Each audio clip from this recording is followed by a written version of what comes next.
Albert Einstein, with his theory of relativity, tried to explain how objects behave in different situations around the space. Space is like a fabric of space-time. There are different things, but they work together. And when you put a big mass over this fabric, it can warp space-time and track each other objects.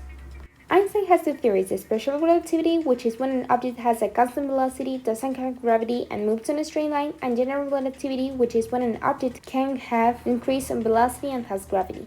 These two theories explain the same but in different cases. Einstein joins these two theories with the principle of equivalence. Imagine you are inside a box and you have a ball. You play with it bouncing it. You think you are on Earth, but you're in a spaceship with an acceleration of 9.8 meters per second squared.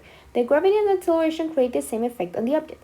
In another case, you're in a box but you're floating. You may think in space, but gotcha, you're on Earth's principle free falling. The zero gravity and the free fall have the same effect on the object. The equivalence principle is where the effects of gravity and acceleration are equivalent. Einstein needed to predict something with this theory, so a big mass in space-time can affect the path of light too. Knowing this, he hypothesized that the location of a star will be more bent to the sun. When there was the solar eclipse, Eddington, a famous astronomer, confirmed that Albert Einstein was correct after all these years. This theory can explain black holes, wormholes, the existence of time travel, and more. But there are also some points like, what is gravity? Why do massive objects bend space-time? What is the relationship between quantum mechanics and relativity? Now is your turn to discover it, young scientist.